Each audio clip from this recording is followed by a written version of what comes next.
嗨，大家好，我是采薇，欢迎大家来到我的频道。本期影片我将带来大家期待已久的 PS5 雷蛇精英手柄的开箱和我的个人使用感受，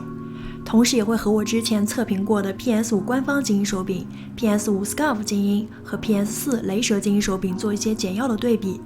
影片的最后我会提出我的购买建议。好的，我们先赞后看吧。首先感谢小破站第一个包月充电会员竹三月影的支持。好的，首先我们开始开箱，边开箱边说。我是在雷蛇澳洲官网学生价入手的这款精英手柄，相对于原价来说便宜70澳币，比较划算。单看包装，雷蛇幻影战狼 VR 专业版，支持电脑和 PS5 游戏主机。与 PS4 雷蛇精英手柄的包装相比， PS5 的雷蛇精英手柄的包装比较朴素。盒子的背面简要地介绍了1年的保修和产品的特点，支持有线和无线，堪比游戏鼠标的扳机键，超快的无线接收器，可替换摇杆，还有雷蛇幻彩 RGB 技术。好的，打开包装。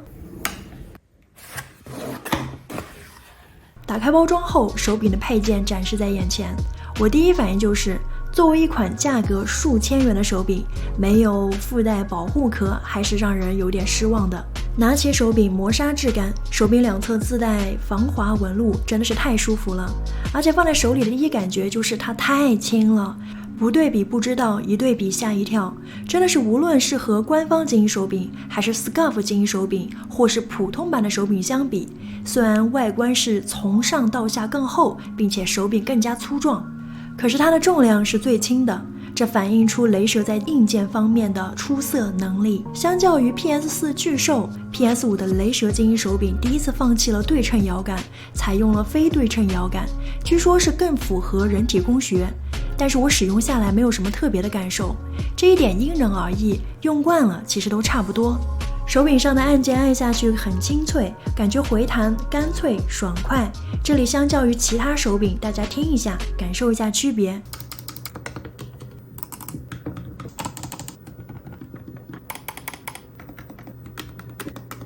雷蛇的按键的手感更像点按鼠标，这应该得益于雷蛇一贯的微动开关。每次使用雷蛇的手柄按键之后，我都很难以再适应其他的手柄，因为可以在微动开关咬合时感受并听到每一次带方向性的敲击，真的是听起来太舒服了。而且这个8项的 D-pad 尤其令人印象深刻，因为是微动开关，所以在对角线输入时不可能触发意外的移动。手柄的扳机键也是微动开关，背面还有2个可调节键程的键程锁，可以在长短键程之间自主手动调节。锁到底部之后，就会有种奇妙的感觉，就是扳机变成了肩部按键。扳机键旁边还有雷蛇独有的精英按键，很多 FPS 玩家用这2个按键代替扳机键，以达到更快的按键反应。当然也可以用来映射其他的单一按键。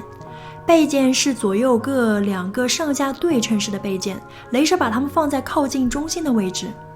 这个背键布局与大多数精英手柄不同，不是那种顺着握柄曲线的位置，使用下来实话说，左右2个确实比较容易误触，所以我一般是同侧设置同一个按键，以避免误触。背面还有2个调节开关，一个是用以调节无线和有线模式，另外一个是 PS 和 PC 模式的一键切换。包装里附有 USB Type A 的连接线和无线接收器，提供超快的无线连接，确保流畅的性能，满足PS5 和电脑上的游戏需求。手柄的摇杆一如 PS4 巨兽，整体偏软，推起来阻尼感不强，相对的确实获得了更高的灵活度，但整体摇杆感觉过于顺滑，操作感不强，这点 PS5 原装精英手柄的阻尼感是很强的。这里要提一下，盒子里面有2个额外的拇指摇杆帽，每个玩家都可以根据自己的游戏风格自定义手柄，摇杆较短速度更快，摇杆较高精准度更高，然后就是调节了，依然如之前一样，只需要手机下载雷蛇官方的 App， 既可以跟手柄连接，并随时调整功能、按键及灯光。整体的调节方法及界面与前作相同，手机端既可以完成所需的所有调节，这一点确实很方便。然后就是将多功能按键重新映射为喜欢的布局，并且可以预设4个不同的配置。灯光就不用多说了，这个手机的 App 可以调节 RGB 灯光的亮度、效果和颜色，多种调节。雷蛇从未失望的宇宙第一登场，所以我已经使用了一段时间了。这里重点表扬一下雷蛇的无线模式下逆天的电力续航。使用下来虽然没有科学数据的支持，但我实际使用下来的电力续航是其他手柄的2倍以上。是的，2倍以上，而且还更轻便。我都怀疑如果放弃轻重量设计，续航会不会更加逆天。总的来说，雷蛇 PS5 精英手柄是一款非常出色的手柄，它具有多种功能和可调节的选项，以适应不同游戏玩家的需求。它手感舒适，而且相对轻盈，易于操作。同时，它的按键和微动开关也让操作变得更加顺畅和精准。然而，它的轻量化设计可能并不是所有人都喜欢的，而且它的售价相对较高，对于某些玩家可能不太划算。此外，它的包装也不尽人意，缺少保护壳等配件，而且这个手柄主要适用于大手玩家，这主要是因为由于备件的位置，由于它不是内置在手柄的曲线中，所以容易按不到和误触。撇开这些个人原因，如果你是一个对游戏外设有很高要求的玩家，并且你在 PS5 官方精英手柄 SCUF 精英手柄里犹豫该购买哪一款的话，那么雷蛇 PS5 精英手柄绝对值得一试。好的，总体来说不错吧？我是采薇，记得点个赞还有个关注哦，下个影片见。